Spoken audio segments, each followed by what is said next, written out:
Well, hello and welcome to the Movie Paradise. I'm your host, Nathanael Molnár, and this is our Star Wars The Rise of Skywalker spoiler discussion, and I'm joined by our co-host, Rob Giachinta. Rob, thank you so much for being here. No problem. So if you were just watching our last stream, we had a bit of an issue with some of the audio, so apologize, but we're back now with a new stream, so hopefully you're able to follow us back here. So The Rise of Skywalker is now out in theaters, and we're going to go all in, full spoilers, talking about this movie. So if you have not seen Star Wars The Rise of Skywalker yet, I'd advise that you don't watch this video. Come back to it after you have seen the film, or maybe you just don't care about spoilers, in which case feel free to watch. But before we get into our actual thoughts on the film, Rob, I wanted to take a second and talk about what our thoughts have been on the Star Wars movies leading up to this. We've had The Force Awakens, we had Rogue One, we had The Last Jedi, we had Solo, and now we have Rise of Skywalker. So Rob, paint us a picture and tell us a little bit about what were your thoughts on Star Wars going into this, and what were your sort of anticipation for The Rise of Skywalker? I really didn't have much anticipation or really much excitement for this movie, just because I loved The Force Awakens, but everything since I have been incredibly disappointed with, and I just don't sense any clear-cut plan when it comes to the film side of Star Wars. I just don't think they've been doing a great job of hiring the right people and crafting a good story throughout the three episodic movies. But I was somewhat intrigued by them bringing J.J. Abrams back, because I thought he did such a great job on The Force Awakens. Mm-hmm. So I was a little up in the air on it. All right. And I'd say for me, I've given positive reviews to all of the new Star Wars movies. I've had varying degrees of how much I've liked them. Like, I absolutely love Rogue One. That's my third favorite Star Wars movie of all time. I really enjoyed Force Awakens. Last Jedi had some really strong parts and some parts that I didn't care for. So it was a little bit more of a mixed bag. And Solo was good, but it wasn't anything remarkable. So I was going into this, especially with the reviews coming out, people, like a whole wide array of responses to this movie. Some saying it was awesome, some people saying it was just horrible. I was going in with like very, very low expectations. I didn't really know what to expect from this one, even though I kind of given all positive reviews to the past Star Wars movies.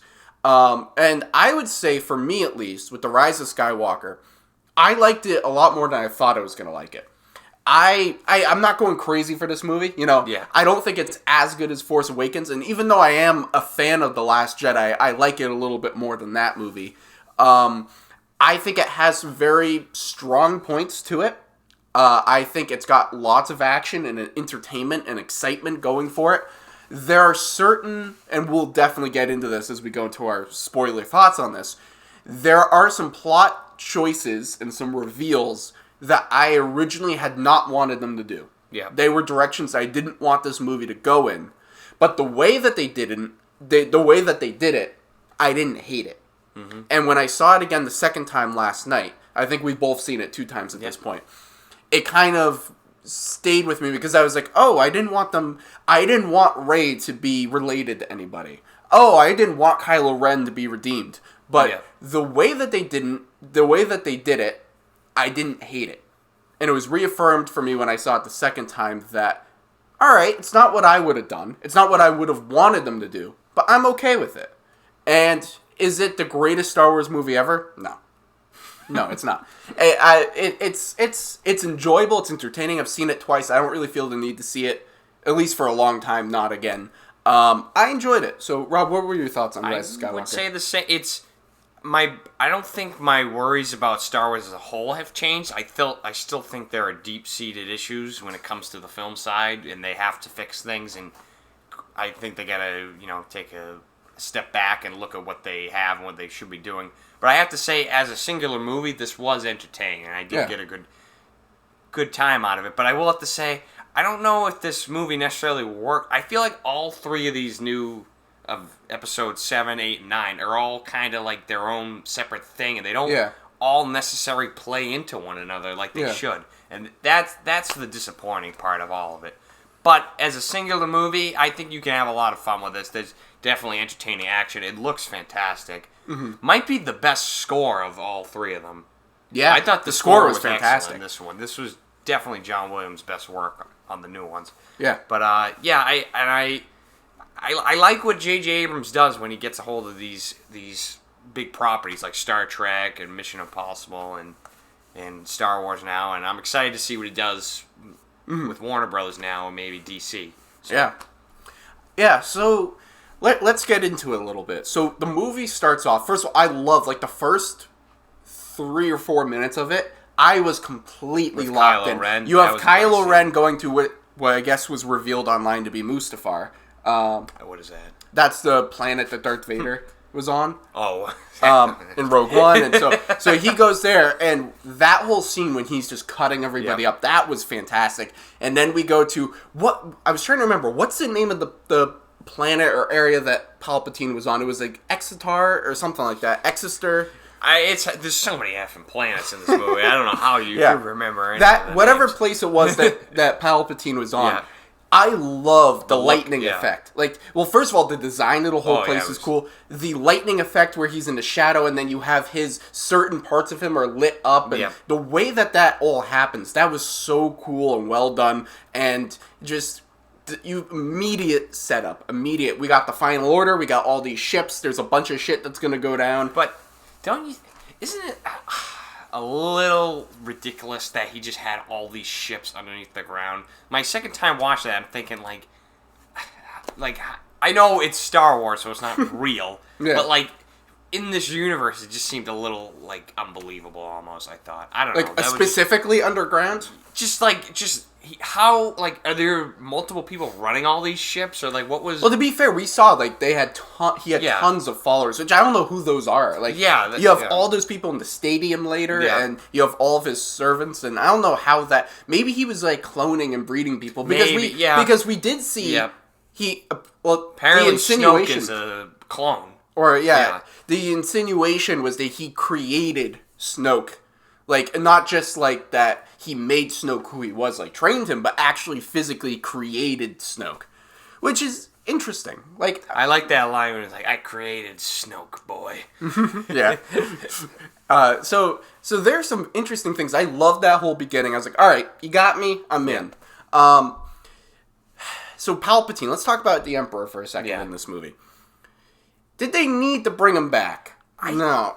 But he had some cool parts. He felt like a Marvel, typical Marvel villain that's just thrown in there just to be the bad guy, and you don't have any attachment to him. But the problem is, we have had attachment to him in the other films. Yeah. So I guess they were expecting us to care about him But I feel I know this might have been a little risky. What if they just made a new villain, said this guy had been running the strings the whole time, just made some disposable guy instead of... That might have been what J.J. Abrams was doing with Snoke. Because, it kind of takes away from the other movies now that, Another thing about the Star Wars world, does death mean nothing to anybody in these movies? Well, okay, so to be fair, with the Emperor... Everybody's coming back as Force ghosts, and it starts to get a little annoying. The Force Ghost is a little different because that's always been an established thing in Star Wars. Right. But with the Emperor, that was a whole big thing in the prequels. Was that he was that's how he lured Anakin to the dark side. Was saying that we can find how to figure out to cheat death. And I think even in this movie, he says the same line that he said to Anakin in the Revenge of the Sith, which is the way of the dark side. It leads to things that some might call unnatural or something along those lines. So that main idea of him being alive, it's one of those things of, if you were to say, hey, Nathaniel, for Star Wars Episode 9, this, what would you have the Emperor come back? You could choose to have the Emperor be in this movie and come back, or he could not be in this movie. What would you choose? I'd probably be let's move on. Let's do something different. And there's a bunch of these different things. Rey being a Palpatine. Kylo Ren being redeemed. All these things. If you had asked me, hey, would you like them to do this or that? I would have chosen the opposite of what they did do. But I didn't necessarily hate the way that they did it. And I agree. He's kind of flimsy in this movie. He's kind of one-dimensional.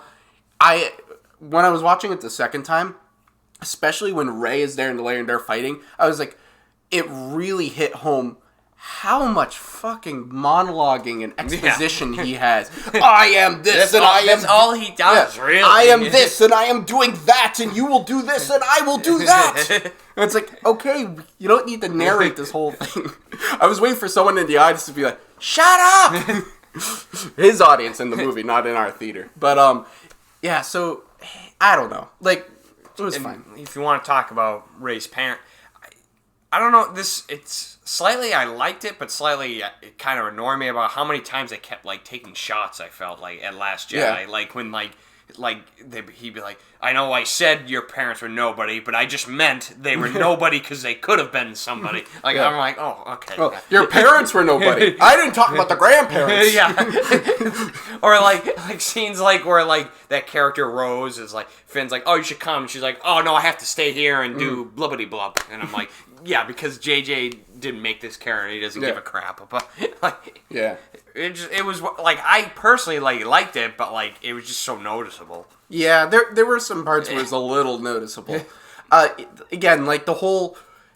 There definitely were elements where it felt like JJ was trying to rewrite the last movie a little bit. Mm-hmm. And, like, when I heard people talking about that before I saw the movie, I kind of, more in my head, I was like, oh no, this is going to be a disaster. Because he's going to be trying to simultaneously undo the last movie while doing a new movie.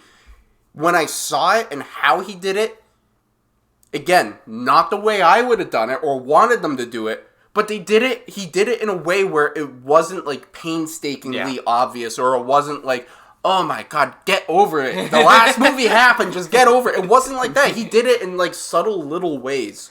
And it kind of worked. Yeah, I like the thing about, like, the Force, you being able to, like, kind of transport matter in between. Yeah, that was set up in Last Jedi. Yes, and I didn't really like it in The Last Jedi, but the more they expanded on in this one, I actually ended up liking it. Yeah, because what was it like? Interesting. It was like because it was only between Rey and Kylo. It wasn't like other Jedi could do it. It was like a special connection. It was a special, like, Force bond that Snoke... dyad. Yeah, that Snoke kind of... Well, at least Snoke said that he put in place. It might have just been the Emperor. Yeah. But, and I love the idea, though, that all these voices in Kylo Ren's head have all been the Emperor. And, I don't know, there's interesting things they did with the whole Emperor storyline. Yeah. Like, there's enough interesting things that they did with him that I'm ultimately okay.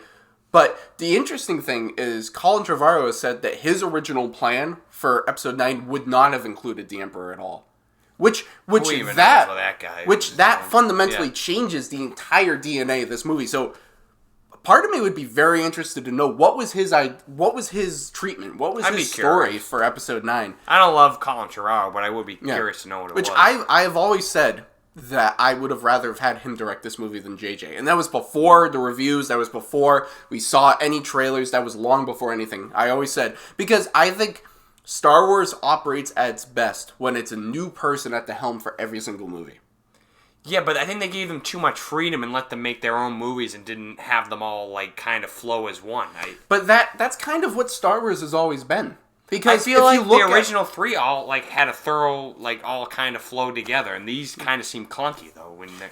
Yes, but at the same time, like, if you look at the original trilogy, I think you could make the same arguments of how it kind of contradicts, like, especially, like, if there was social media today, people would be like, in Return of the Jedi, how could you have made them siblings? Because that's just undoing the kiss that they had in Empire. You know, there's little contradictions like that throughout. And while I would say that the original trilogy has a more thorough story all the way through than this one, they operated with the same principle of George Lucas had his vision, he carried out for Star Wars, and he had his ideas that they brought into Empire, but it was a new director came in and took it in a new direction, and a new director came in for Return of the Jedi, took it in a different direction, both of which were different from what George Lucas would have done with those movies, and I'm sure that Irving Kershner would have done a different job with Return of the Jedi than, I'm forgetting the guy who directed Return of the Jedi, but they would have done different things in the same way that J.J. Abrams would have done different things with the second movie than Rian Johnson did, and I'm sure Rian Johnson would have done different things with the third movie than J.J. and Colin Trevorrow would have done different things. So I think we kind of, and I think this is just a thing in general for Star Wars, we grew up with the Star Wars movies being what they are. We just watched them and they were matter of fact. Yep. There are different things that we kind of broke apart, but we didn't have years of speculation and building up fan theories and coming up with all of these ideas of what they should be, what they got to do, what they don't. We didn't have any hear about drama between movies or anything like that. We just we watched Star Wars and we're like, hey, that's a cool movie. Take it out, put in the Empire disc, watch that, and that's what it is. And for us, at least, I mean, for different people, they had a different experience with the prequels because they had the lead up and they had in between the movies. For us, we really just kind of had the prequels were what the prequels were. Yeah. And this is for our generation, I'd say, for people who are maybe 30 and under. These new trilogy movies are the first time that we're really having Star Wars movies coming out where we have the build up to the movie. Yep. We hear the drama. And we have the time in between each movie to come up with our ideas. And so it feels more like they don't feel as matter of fact. And so I kind of wonder, in 10 years, when someone who's maybe 7 or 8 sits down and they watch Star Wars for the first time, and then they watch The Force Awakens, and then they take out the disc. I bet they'll love them, to be honest. Actually, probably what they would do, they wouldn't take out the disc. They just click it on Disney+. Plus. Yeah. But they watch Force Awakens, and then they click on Last Jedi, and then they click on Rise of Skywalker. I wonder what that would be like, how continuous, because they're experiencing it differently than any of us are experiencing it. Yeah. So I think it's just something that we should keep in mind as Star Wars fans in general, that we've always kind of experienced Star Wars as a matter-of-fact thing. And this is really different for different generations. They had the prequels, but for us, this is the first time that we're experiencing Star Wars in real time. Mm-hmm. So, but yeah, so I am not necessarily opposed to the idea of them having different directors for each time. I know a lot of people, and I think you shared a sentiment of they should have had a plan for all three. I'm okay that they didn't have a plan for all three, because they didn't have a plan for the original three. That's true. George Lucas didn't work out in our opinion, but he didn't necessarily have a set plan for all three prequels. He did to some extent, but then he changed it. Because Jar Jar had less of a role in the other movies than he did in the first one. He was a little malleable. Yeah. And I think that's something that we live in an age now of the MCU. And we have where series of movies and franchises have the next 5 years all mapped out to the perfect T to the I, perfectly planned out. I think it's okay for a series to be able to go, let's put out a movie, see how it does, see what works, see what doesn't work, and then reevaluate it for the next one. So that's at least my personal opinion on all that. I can see where you're coming from. So, going back to the Emperor, though, we have Rey is revealed to be a Palpatine. What are your thoughts on that? I kind of you always you always had to kind of feel like she was related to someone, even when they in the second one it said they weren't. I don't know. It's just I feel like if these movies were kept revolving around the Skywalker story, she was gonna have some sort of relation to the Skywalker family, be it the daughter of Luke Skywalker or the daughter of someone else. And I liked it because I think it ties in well with the story, but I can see why someone wouldn't like it too, though. I forget what I was going to say. Just keep talking. Yeah. So I kind of have two schools of thought on this. Yeah. On one hand, like I've said a bunch of times on this already, it's not what I would have done. Mm-hmm. I didn't want Rey to be related to somebody, especially after Last Jedi. I know after Force Awakens, my theory was that she was a Solo. Yeah. And that was my theory, was that she was a long-lost daughter of Han and Leia, and that would be revealed. And then after Last Jedi, it felt, no, they said definitively, she's nobody. Yeah. But the one of the things that I thought Last Jedi did so well was this constant theme and idea that you don't have to be somebody to be somebody. You don't have to be the child of somebody great to be somebody great yourself. Anybody has the power and potential to become somebody great. And I think that's why the broom kid at the end, that was the significance of him, was that it showed that the Force was still out there, that people, you could be a person working in the stables who was probably a slave, doing all these things, and you could still have that power and potential to be somebody great. And I thought that was such a great theme and idea.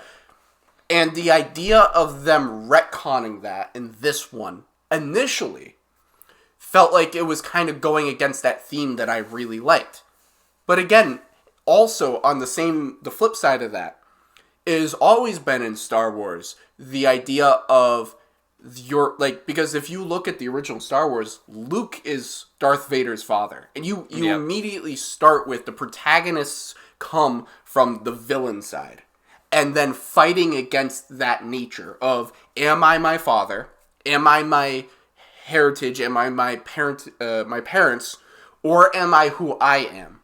And that's always been a constant theme in Star Wars. And so, to some extent, you have Kylo Ren, who's the villain, who came from the good guys, and is rejecting his birthright, who his parents are. And then you have Rey, who comes from the Emperor, and she's rejecting who her parentage is. And it's to have that kind of fall through from the originals, I thought that worked as well. So I kind of had two schools of thought. Ultimately, wouldn't have been what I wanted them to do, but I'm okay with it, and I think it works for the movie. It kind of explains how powerful Rey is, because that's been one complaint that people have said, like, oh, she's so powerful, and she barely has any training, and it kind of, because isn't, like, the Emperor, like, one of the most powerful person with the Force of all time, so it makes sense, I guess. Yeah. But I want to know, who the hell had sex with Palpatine? He must be. Maybe he created a clone or something. Like, I was like, a snow clone. I was like, this guy has kids. That was interesting. But so Rey's a Palpatine. Yeah, take it or leave it. But at the end, she says she's a Skywalker. Yeah, which all right, I want to get to that in a little bit, but I have some thoughts on that. Yeah. So Kylo Ren redeemed in this movie. Again, one of these things, I didn't want him to be redeemed. I thought that they had shown too many times in the last two movies that he was past the point of no return. He had killed his father. He made conscious decisions to kill multiple... first of all, in Force Awakens, how many planets and how many billions of lives does he destroy and ruin? Countless times. A lot.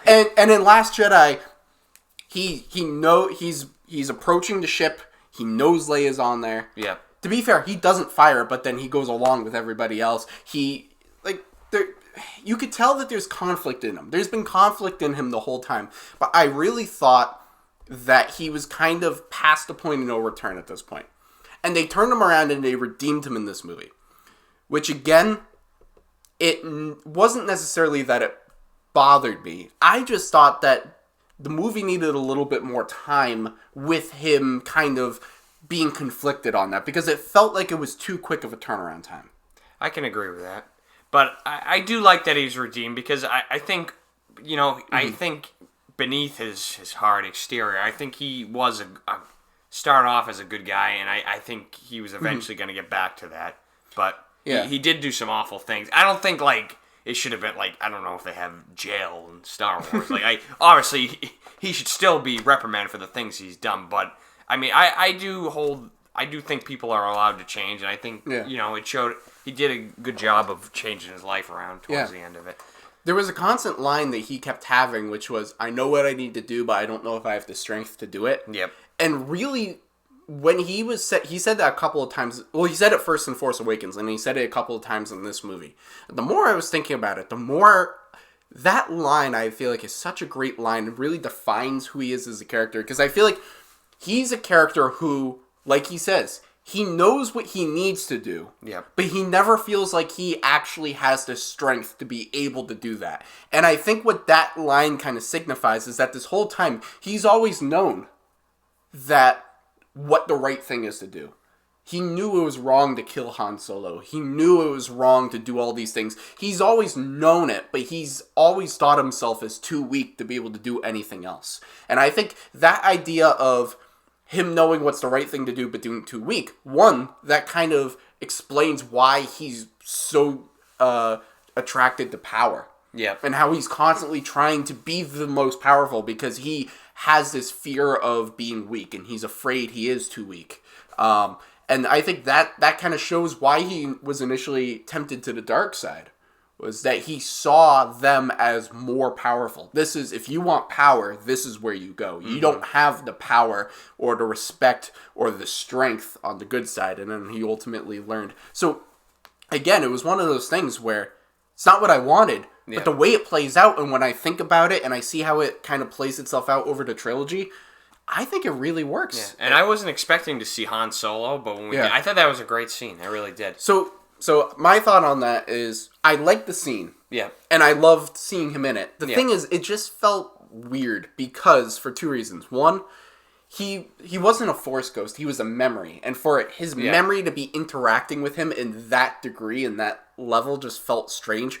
But the second time I was watching it, and I want to talk more about Leia later on, but it really felt like that was a scene that they wanted to have Leia be in. Yeah, maybe. And they couldn't, and so they had Han. And I feel like that scene would have worked so much better if it was Leia. If Leia was the one who was, like, maybe projecting herself, like Luke does in Last Jedi, and coming to him and saying, look, you need to cut this shit out. And, like I feel like that would have been more powerful, but obviously they couldn't do that, and so they had Han, and it felt just a little strange. Yeah. They could have had Luke, too. That could have been I know it was just like a but, like, it was his... I feel like... I mean, I don't have a father or mother that's passed away, but I feel like from talking to people that have parents that have passed away, I feel like sometimes you do kind of, see your dead, like, parents in your natural life speaking to you in times when you need it. Mm-hmm. Not to that extent where there's a full person, but it's tough in a movie to kind of show that. It could have been one thing if it was just like a voice maybe that he heard and he was talking to, but, you gotta put Harrison Ford in because it's the last one. So I liked the scene. I liked what it was going for, and it was cool to see him pop up because we didn't know he was going to be in the movie. No, but Scream Rant told everybody though. Oh yeah, fuck you, Scream Rant. Assholes. I can't stand Scream Rant. I was like, did no one think that through before they? What does Rey being a Palpatine mean for the future of Star Wars? You should put that as the headline of this video. I should. But yeah, so I think that scene could have worked better with Leia in it. But that kind of so with Leia's role in this movie. Now, it was funny because I think when we were there seeing it together, there was a couple sitting a couple seats next to us, and before it was in the very beginning of the movie when we first see Leia. One of them leans over to the other and says, "That's all CGI. She's all CGI." And they're like, and the other one's like, "Really?" And she's like, "Yeah, she's all CGI because the actor died."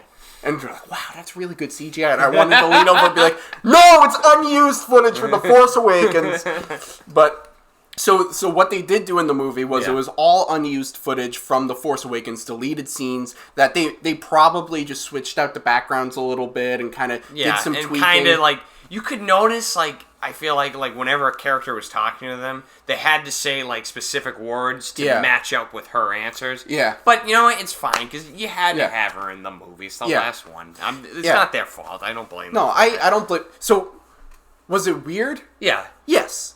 They did the absolute best job that they could have done with the situation that they were in. And it's another thing, like you saying, just watching the movie, a kid watching it. And I bet, a kid watching it in, 20 years probably wouldn't even have known she was dead. No. They probably, I feel like somebody in 10 years watching this who has no concept of Carrie Fisher dying is probably going to be like, oh, that's a little... Yeah. It might feel a little weird to them, but it won't... Someone like me picking out, I can notice, that's a scene of just the back of her. That probably wasn't her. That was someone else, just the back of their head. Stuff like that. It wasn't the ending of the Leia character that the Leia character desered, but the best they could do. It was the best that they could do, exactly. So I don't fault them at all. Yeah. They were in a shitty situation, and, it was a whole damned if you do, damned if you don't. Yeah. They couldn't do a full CGI Leia. I don't think that would have worked. And if they just killed her off in the beginning, without, kill her off camera, I think that would have been... And if they recast her, I feel like there would be so much outrage. And, honestly, for this last movie, for the amount of screen time Leia had, there wasn't a need to recast her. And it wasn't exactly what it should have been, all things being considered in the most ideal setting, but they did the best that they could do. And I think where it kind of really hit home that this just feels a little clunky was when she kind of goes off in the corner and Maz Kanata is like, it's going to take all of her strength to be able to save Kylo Ren. And then she, like, sits down and Kylo just kind of turns for a second and he gets stabbed and then she dies but then she doesn't disappear. Like, that whole part is, like, you could tell they were trying to communicate more than they actually could. You're trying to tell me she wasn't underneath that sheet? What? No. But, it just could have been better, but they did the absolute best that they could do, and I don't blame them at all. I doubt anybody else could have did any better. Exactly. There was no right way to do it to make it all work. But part of me wonders if they should have just... Obviously, they didn't have the foresight to know. Yeah. She should have probably passed away in Last Jedi. I think they had a plan to kill one off in every single movie. Yeah. And, I mean, I guess they technically did that. Yeah. But I think they were going to do it in a better way in this one. What I had heard was the original plan before Carrie Fisher passed away was that in this one, she was going to have a lightsaber and become a Jedi and, like, actually, like... That would have been pretty cool. Like, the original plan was she was going to be, like, one of the main characters of this third one, and then, unfortunately, she passed away. Wow. They had to change everything, so... Yeah, they did the best they could. But, So, are there any big things that we're missing? I feel like... all the new characters... Something with The Last Jedi was all the new characters were introduced in that movie I couldn't stand. Like, Benicio del Toro, what's her name? Rose Tico. I couldn't stand her. This one, I thought Kerry Russell's character was quite intriguing. She was barely in it. I know she was barely in it. I'd like to see more. I would not be shocked if it spin off into, like, her and Poe on a Disney Plus streaming show, because I feel like you cast a pretty well-known actress for that role for such small screen time. I feel like we could be seeing more of her down the line. I liked her, and I liked I don't know what her name, the black girl on the horse. I'm not sure. I don't know what the character's name was. I don't even know, but she was good too. I like that whole clan of. I like that how it portrayed the Finn storyline about. There were more people that were stormtroopers and decided this wasn't right and we were going to leave. Honestly, I would love to just see a whole bunch of spin-offs of, like, Finn goes off and you explore the deserters, the former stormtroopers. You have Poe and Kerry Russell go off and do their thing, and maybe retire Rey for the time being. But there's a bunch of different directions you could take all of it. I do like... So, one of my biggest criticisms of The Last Jedi... I did not like the whole Canto Bight scene, but Who did? But I really thought they just misused Finn as a character. Oh, yeah, totally. And he didn't have really much to do. And while I think Kelly Marie Tran, who plays Rose, I think she's a good actor, and I don't hate the character at all. The thing is that I just don't think she had anything to do. I didn't like how she was written, and I don't think she really had much to do in the movie. And in Rise of Skywalker... She was fine. Like they didn't give her anything really to do, but she was kind of just there, which I don't think the movie really called. Who was that guy they cast too? Dominic Monaghan. That was a little disappointment, just because like I loved him as an actor, and I mean he was fine. Like he was just there. Yeah. It was more kind of like. I think a lot of people kind of say, like, why do you cast such big actors for roles that they don't... really that big, well, I'm kind of lumping in Kerry Russell, I'm lumping in him, Andy Serkis as Snoke, like, all these actors. Del Toro is who in the Force Awakens, the opening from Exorcist. Oh, Max von Sydow. Yeah, like, all these, like, actors, like, why do you get such big names for roles that they don't really do anything and they're barely in the movie? I don't think of it in terms of... I think the actors want to do it because they just want to be a part of Star Wars. Exactly. Too. That's the thing I think everyone's kind of overlooking. I think a lot of people, when they kind of talk about that, they're starting from the place of, we have an actor, and how does that actor used in the movie, as opposed to, we have a character who's in this movie and does this. Who are we going to get to portray that character? Because it's not like, let's get Kerry Russell in the next Star Wars. What should we have Kerry Russell do? Oh, I know, let's have her do this. It's, we have this character, and who can we get to play this character? Hey, and let's reach out, let's get the best actors that we have. If you're going to have a motion capture role, why not go for Andy Serkis? She worked with JJ on Mission Impossible 3, too, so I'm sure there's some relationship. if you have a motion capture role, like Yep. Snoke, it doesn't matter Yeah. how small the role Snoke has or anything. Why not get Andy Serkis? And why would Andy Serkis say no? Is Andy Serkis gonna be like, Snoke doesn't do much in this movie, I'm gonna say no. No. Andy Serkis is gonna be like, you want me to be in Star Wars? Hell yeah, I want to be in Star Wars. Like, or even like Daniel Craig as a stormtrooper. Like, yeah, why not? He wanted to do it. And Exactly. So I think people kind of look at it in terms of how is, like, let's get an actor and how were they used in the movie as opposed to we have a character and this is their role. Who could we get to play that I'm character? curious who played the stormtroopers that Rey used the Jedi mind tricks on. Because those voices sounded very familiar. Like they were like comedians or something. I want to know who those guys were. Yeah, they were acting like comedians. I don't like that. They're like, They were we're so happy to see you. I'm like, oh no, please. I was like, I know that voice. I was like, I don't know who that was. Yeah, but yeah. So overall, I really like C-3PO in this movie. I was just about to say, I feel like he was kind of cast by the wayside the last two movies, but he finally got something to do in this movie. He was good. He was, because I think in the other movies, he was just kind of a character that they cut back to because he was always at whatever base they were at. Here, he was actually on the adventure with them, and he actually had a narrative purpose and something to do. And Chewie, too. Yeah. Had a lot to... I love the scene where he found out Leia had passed. Too. That was a great moment. That's one of the best. And he got his medal. That was Chewie great. got a medal! See, that's fan service, but like I love It worked. Yeah, that it was worked. good. It made sense. It was like Chewie finally gets a medal. Chewie finally gets a medal. But no one else got a medal. No. Just Chewie. I know. Yeah. Whatever. Where did Maz Kanata like the whole time just like Chewie's out on a mission. They're gonna succeed. Maybe that was like Luke's medal or someone else's medal that she just like pawned off to him. Maz Kanata's like, oh, Leia's dead.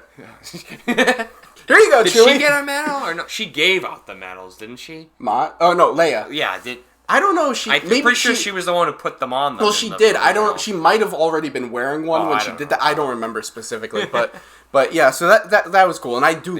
When he finds out that Leia died, like that's such a great moment. I also love the new Babu Freak. That guy is awesome. I love. Oh, the practical effects in this movie are really well done. Some of like the slug. Some of these things are like very. Make you kind of laugh out loud when you look at, especially when they start talking. Like one that made me laugh again last night was the one Billy D. Williams in the beginning when they were hiding in that bunker, and he like the slide open that door and that thing was like, whoa, that was funny. Or like, what was that thing in the Millennium Falcon? Like that was like, never they kind of like explained. pretended like we were supposed to know this guy. Oh, it's Sluggy. And he had like, these giant googly eyes. I was like, he was like, whoa. yeah, I know.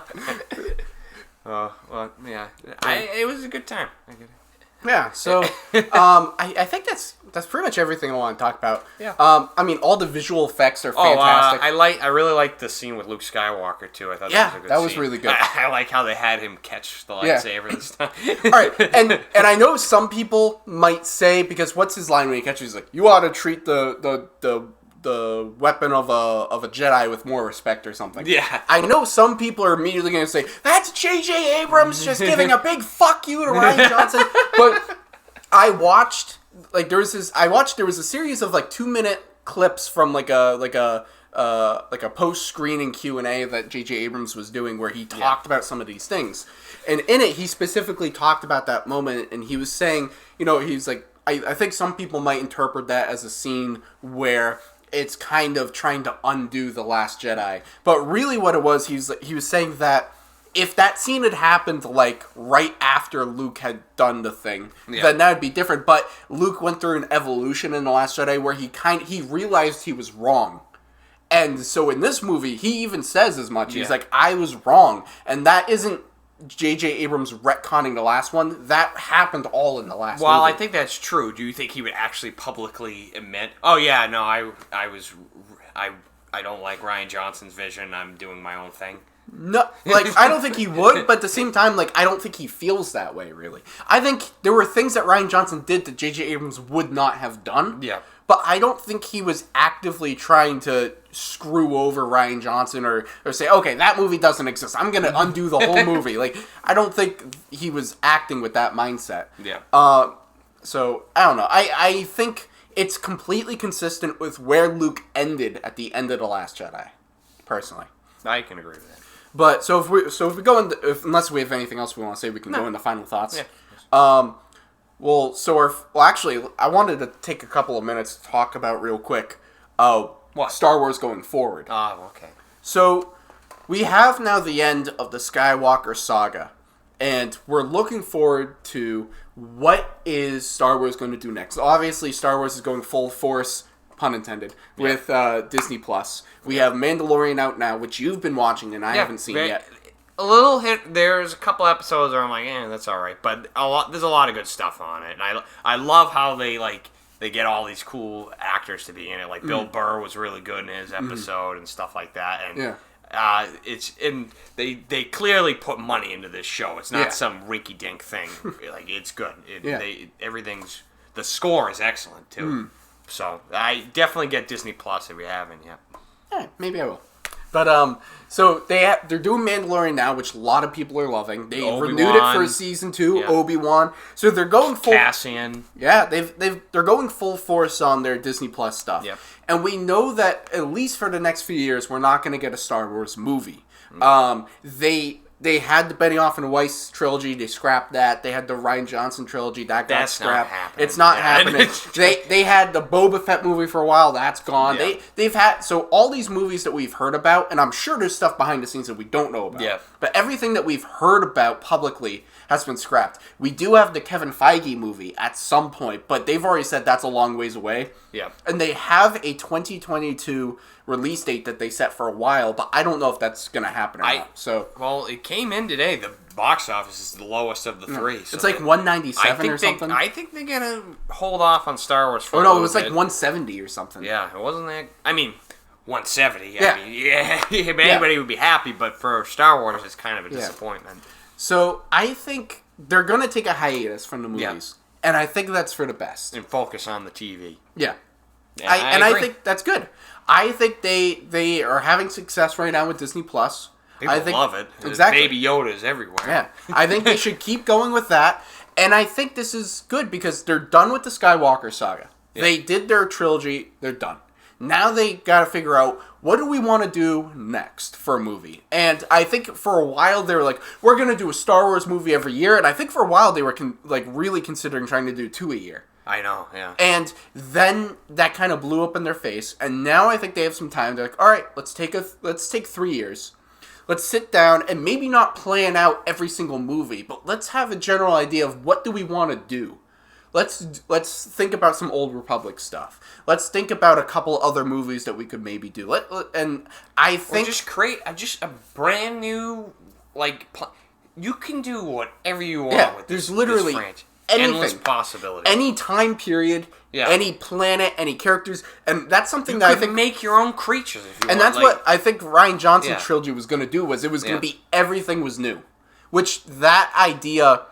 Which I would like to see what he was going to do with that, but I think in general, there's so much you could do with Star Wars. There's so much, so many different kinds of movies. Like, you could literally do anything with Star Wars. And I hope that they take the next few years to kind of just sit down and not necessarily plan everything out to the same degree that Feige does with Marvel. Yeah. But get an idea of what kinds of things you want to do, what kinds of stories, what kind of filmmakers. There's so many different things that you can do.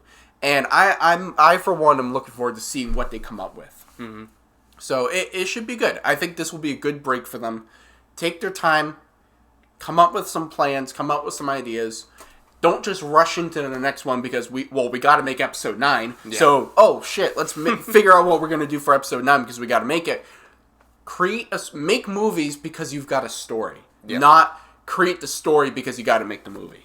I agree. So going into our final thoughts real quick on Rise of Skywalker, for me personally, I enjoyed this movie. If I were to rank the 3, I'd say, of this trilogy, it'd go Force Awakens, Rise of Skywalker, Last Jedi. And I say that as someone wearing the Last Jedi shirt who likes the Last Jedi a lot. Last Jedi fan. I enjoy it. I like it.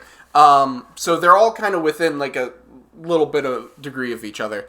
I enjoy the movie. I think there's a lot of great action. It's fun. It's entertaining. It's exhilarating. The score is great. The visual effects are great. The decisions that they make in the movie that we've been talking about for the past hour, not what I would have chosen for them to do. If you had asked me beforehand, should they do this or do that? I would not have chosen the decisions that they make.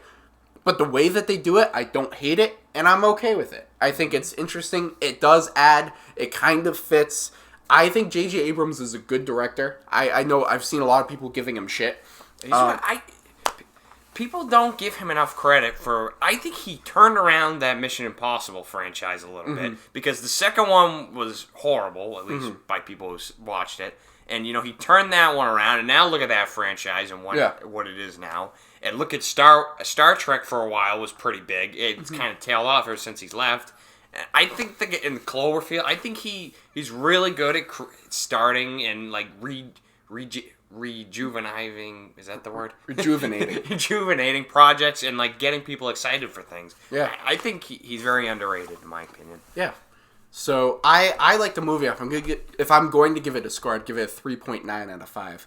So Rob, what are your final thoughts? Yeah, it's a gorgeous looking movie. Technical stuff. This is like an A+. But it's an entertaining movie with flaws and issues, and I don't know exactly how rewatchable it can be, because I did notice in my second screening some parts of it I was like kind of looking at my watch, especially towards like the middle your watch, part. That's just you know what I mean.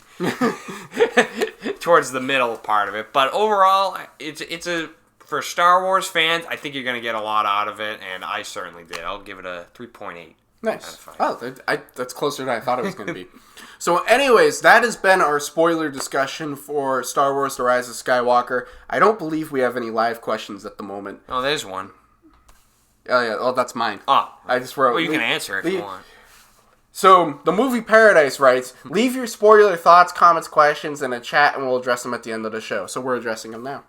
Oh. Anyway, so... So that's our spoiler discussion. Question is, what do you guys think? Did you guys like the Star Wars The Rise of Skywalker? Did you like it? Did you not like it? Do you have any spoiler thoughts? Leave all your thoughts, your spoiler stuff, in the comments section below. And once again, I'm your host, Nathanael Molnár. Thank you so much for watching. Co-host Rob Giachinta, thanks for being here. Hello. Be sure to like, comment, subscribe for more content. Be sure to follow us on all of our various social medias at Movie Paradise 99. And be sure to tune in every single Saturday at 1 p.m. Eastern Standard Time for the Movie Paradise Show, which is mostly the two of us. Yeah. We talk about movie news. We talk about some trailers. We do some go or no-go reviews. We talk about a main topic. It's just a fun show we like doing every Saturday. Probably have our best of the year coming up soon. Very soon. We're going to be doing all of our wrapping up 2019 very soon. And Get excited. Also, keep in mind, Movie Night Tonight is coming back. Oh, I forgot Starting in January, Movie Night Tonight will be returning, so keep your eyes open for that. So that's going to do it, and until our next live stream or next video, whatever it may be, thanks for watching.